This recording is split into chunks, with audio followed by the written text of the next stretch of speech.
Hey everybody, off the Mike Sports Network here. Some NBA coverage. I talked about it from a Cavs perspective. The big news on Sunday and this weekend, leading into the free agency window and that moratorium. I think there's still a moratorium beginning tomorrow, Monday, with really the effective, like I guess you could say, the start of the new league year. If we're talking in NFL terms, the NBA calendar is so congested it's hard to figure anything out.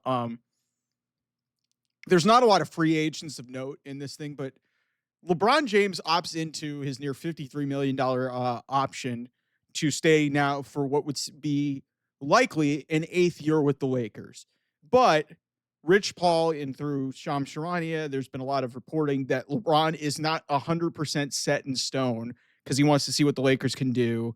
And we do this dog and pony show every single year with LeBron, no matter what team he's on, Lakers, Cavs, Heat. He wants to control everything so that he knows, hey, am I in a good position potentially to be successful?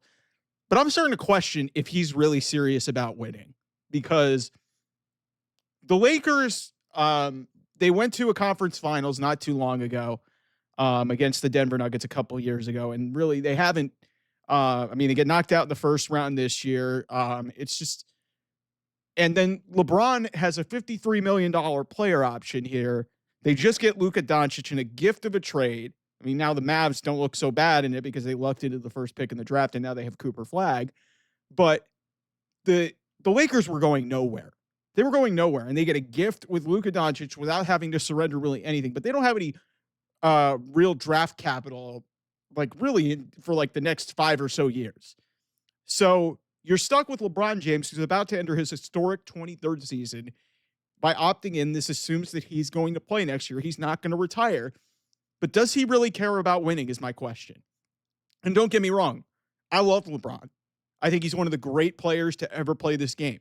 I will forever be eternally grateful that he provided a city and a team that I hold near and dear to my heart, Cleveland, Ohio, their first championship in 52 years back in 2016 with the Cavs, coming back from 3-1.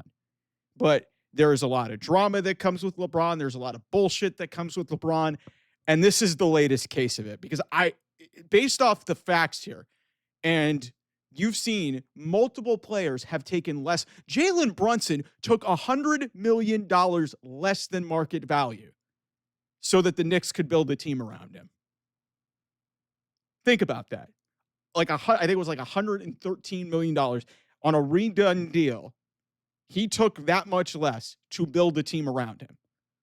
And I understand LeBron took less when he went to Miami, and he's kind of maneuvered things. But really, since he came back to Cleveland, he's taken as much money as he can. And I don't understand why.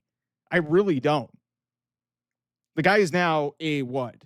He is now he's a multi-time champion. He's a 4-time NBA champion.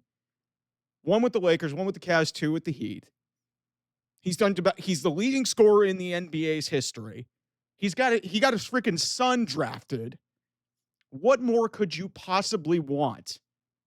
Like, if he's opting into this, one of two things is going to happen. He's going to play for the Lakers, and the Lakers are significantly hamstrung to get any other help because they're not in a great position to sign Dorian Finney-Smith opted out. They're going to probably get him back, but they're going to try and get a center. There's a bunch of centers available. Brook Lopez, DeAndre Ayton just became available. Clint Capella is another name out there. But why not take less? Why not opt out and take less money? James Harden has done this. So it baffles me. A guy who is as team-oriented on the basketball court as you can be. Guy passes the ball as good as anybody. He's a complete basketball player. And yet, really, since he went back to Cleveland in 2014, this guy really, from a financial perspective, has been honestly really selfish. I got to call it like I see it, man. Like, I understand you're inclined to what you make, but when stars like Jalen Brunson take $100 million less to build a team in New York City, you mean to tell me LeBron James can't do that too? Like, LeBron, dude, like, what are you doing? If your end game is to get to the Cavs, or if your end game is to get to the Knicks, you're hurting either one of them to begin with. Like, if does LeBron really care about winning? Because I don't see it. I haven't seen it really since that title in 2020. That some people call a Mickey Mouse title. They call some people call me Mickey Mouse Mike because I don't know why, because they think I'm fake or something. But you know, this Mickey Mouse title in the bubble, it's like, who cares? He won a championship. And since that point, there's been multiple opportunities to make this team better, and then they've traded assets away. They went for Russell Westbrook for whatever reason that didn't work out, and they've done all these things to maneuver this team, and then they get a gift with having Luka Doncic on your team, and LeBron's not even committed to that. And separate from that, if he were to opt out and take less money, they could potentially try to build a contender. But I don't get it, man. I don't understand what the end goal is of this whole thing. If he's going to the Cavs, so the Cavs or the Knicks are going to have to sacrifice assets to make that happen. I don't know if this guy is serious about winning championships anymore. This would be his 8th year in Los Angeles. And really, outside of maybe that, like, because they've never really been at the top of the Western Conference outside of really this year. And then that first year, 2019, 2020 in the bubble where they were like the 1 or 2 seed. I can't even remember. But they've been floundering in the play-in, in the 6 or 7 spot. Like they have been kind of middle of the road in the Western Conference, really. So why has it always been about getting every dollar and cent for Rich Paul and LeBron James? I just don't understand why you would opt into this with the end goal of trying to win a championship and send those two messages. It's a very mixed message coming from Clutch Sports and LeBron. And like I said, I love LeBron. I have been following this guy. He has been one of my favorite players to watch for the last 20 years because he spent 11 years of it with the team that I root for as much as anybody. Like I'm one of the very few Cavs fans you'll find on social media. Like it's like outside of the city of Cleveland. Like I live in Los Angeles and I root for the Cleveland Cavaliers, but it's frustrating because I also live in Los Angeles and I've followed the Los Angeles Lakers and I understand, you know, the meaning of that team to this city and, you know, what championships signify to that team.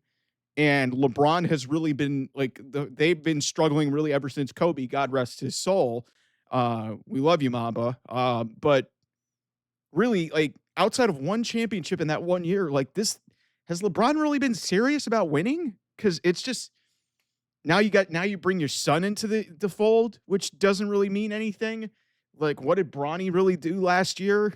And I understand Bronny's had some health issues, and it's good for him to get into the league, but what warranted him being one of like 60 players to get drafted last year? Like, that's a weird thing in itself. And then, you know, now opting into this $53 million option that you could have very easily opted out of, potentially gone into free agency, maybe taking less money to go to a team that maybe you want to go win with, go to the Cavs, but you would have probably had to take significantly less money, Knicks, whatever. Or if you really want to stay in Los Angeles, take less money there and you could go sign another significant piece or trade for another significant piece. Like, you have Austin Reeves. Austin Reeves could be worth something. And I don't know if he's good enough to be the 3rd best player on this team. So I don't think LeBron is serious about winning a championship anymore. Because why would he pick up this option and say he's serious about winning when it significantly hamstrings your team from making significant moves? And I've talked to multiple people that I know that are my friends and around who are tired of LeBron here in Los Angeles because it's just this. And I believe me, a guy who rooted for him for 11 years in Cleveland, I understand what comes with the territory of rooting for a team with LeBron James as a centerpiece or a key piece. There's a lot of drama. There's a lot of bullshit. There's a lot of like unnecessary nonsense that goes on. And the Lakers have been experiencing it now for 7, presumably going on 8 years. But if you're a Laker fan and you're upset with this, I don't blame you because listen, you have to like me question what are this guy's motives? Because he got you a championship in 2020. People have been questioning that championship for 5 years because it was in the bubble and because they had time off. But they've been close. I mean, they went to the Western Conference Finals a couple years ago. Yeah, they got swept by Denver, but still.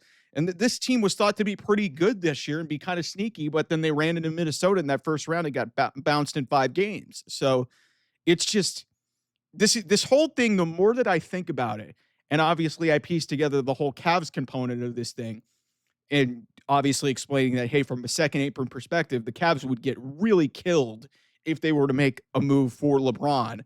If you're the Knicks, maybe it's a little bit easier. I haven't dove into that seriously. And if you're the Lakers, you're like, okay, we've got a player option, but how the hell are we going to build a team when we were the third best team in the Western Conference and we couldn't get out of the first round? And we don't even know really what we are.